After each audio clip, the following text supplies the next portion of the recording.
Hi, Ivan. This is Priyanka from the Telegraph newspaper in India. How are you doing? Hello. I'm good, thank you. How are you?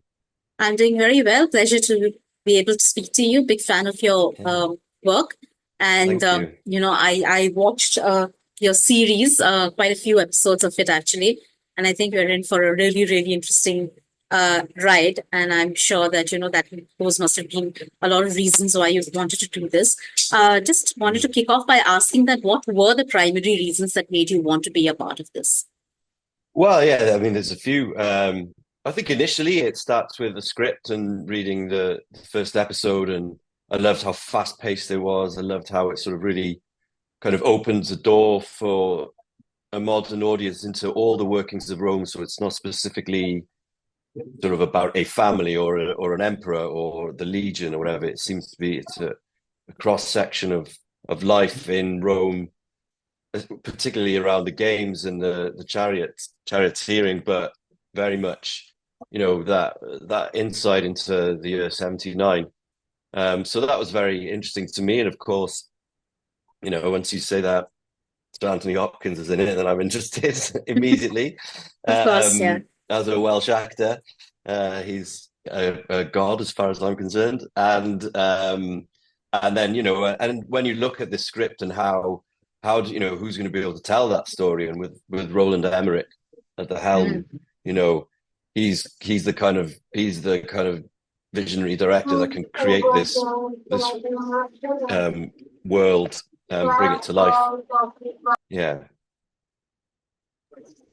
Right. Okay. So since you mentioned Anthony Hopkins, that was a question that was coming in later. But I just wanted to ask you that what was it like? Was it like a pinch me moment in terms of just knowing that you're going to be in the same series as him, Yeah. and what was it like just to see him working like that at age 86? How inspirational is it?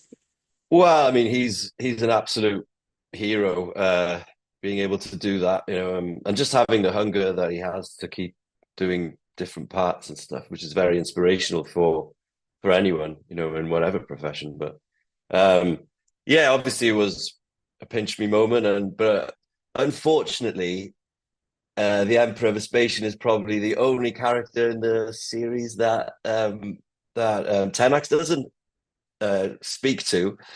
So that was a shame, which was it's kind of you know devastating for me. But I met him, and I also spoke.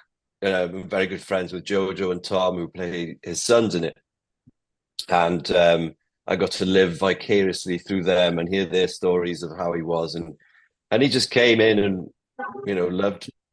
He just loves acting, and it was just wonderful to hear. Right. Okay. Also, what was it like actually playing this man who's also more of an anti-hero, I think, than a villain, and whose circumstances and motivations are obviously very different from a very small part of the most hated man on television that you played a couple of years ago. Of course, you know who I'm referring to. But Mm. are there any similarities, and what's the biggest difference?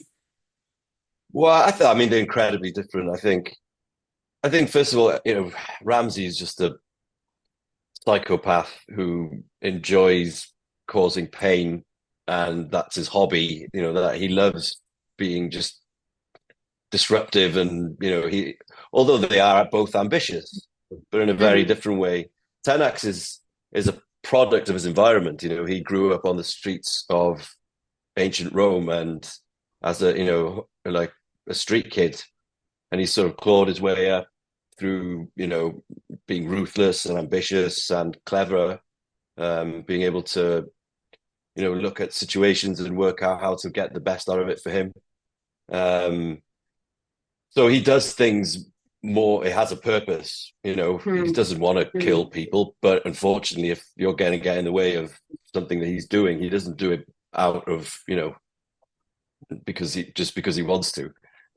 So yeah, but when you see a very different side to him, he looks after the kids who live on the streets in Rome. He gives them food and sort of tries to give them, a purpose and some money, and then and I suppose teach them a little bit. Maybe he didn't know Hmm. when he doing something that he probably didn't have.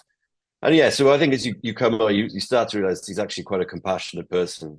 he's very Mhm. ambitious, and he sees this sort of, you know, the patriarchal, society with these patricians who are born into wealth, and they're the ones that own everything, and he kind of hates that, but he also wants to sort of break into it. And I think that's the interesting thing about him. He hates them, but he wants to be one. And You're you right. know, and he wants to have a go at playing them at their own game. And it was a very, very unfair society. It was wealth was not distributed.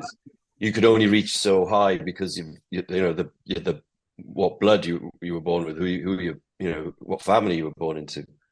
Mhm. So he kind of fancies a crack at the patricians, and I think that's really fun about him. Right. Okay.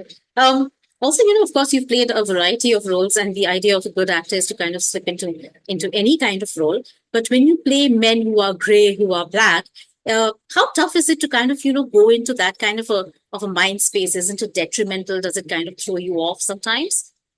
No, I think I approach any character the same way. So it's kind of finding, the truth of that person, why they behave like they do, understanding them.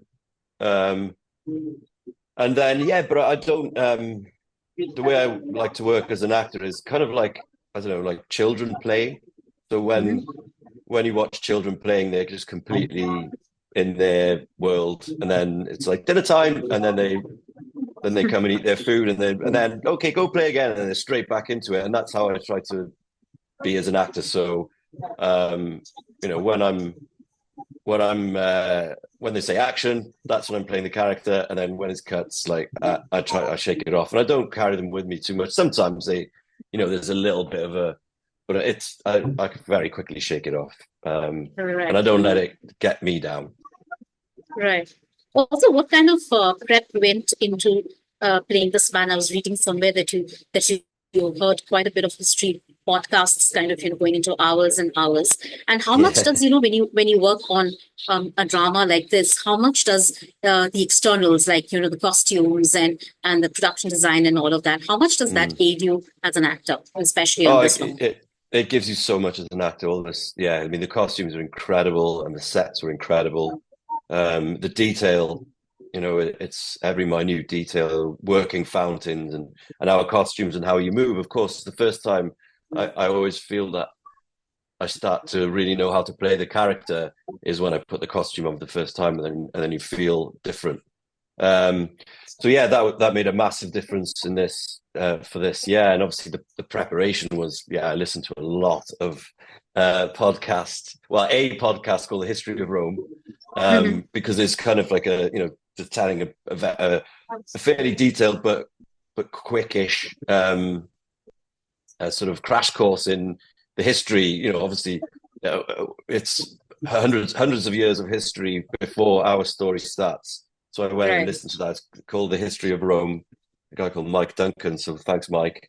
And yeah, so we kind of, yeah, just did that basically. And then I knew who the emperor was when my character was born, and I knew who the emperor was during his teenage years, and then so when he was about 20, there was a year of the four emperors, which would have been an incredibly turbulent time in Rome.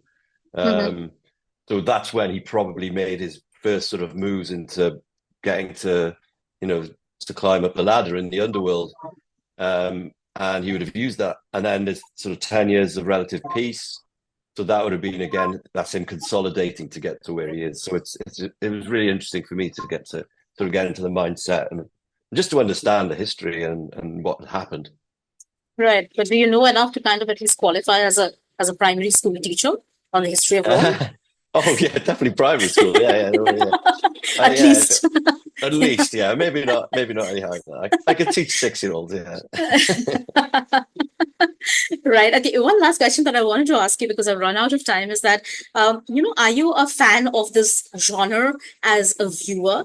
And do you think that no matter in what time a drama or a story may be set, do you think relatability plays a very important role in terms of how relevant it is to today's times, no matter when it is set? Yeah, absolutely. Yeah, I do like a historical drama. Yeah.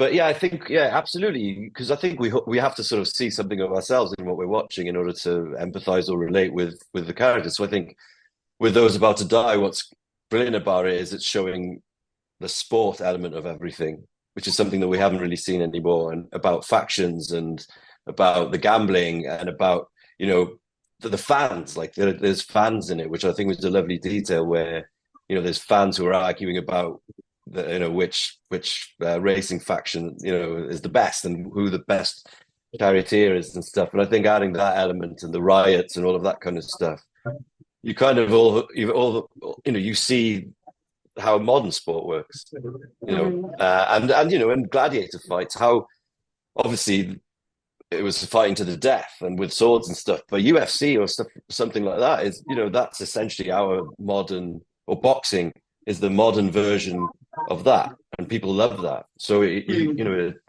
how different really is that? So I think that's what this show does really well. I think that'll be fun for an audience to see. yeah, I'm sure. I've really loved whatever I watched so far. So thank you so much. That's my time. And Thank you. um, thank you. Bye. Take care. All Lovely the to speak best. to you. Bye bye. Same Bye. here. Bye.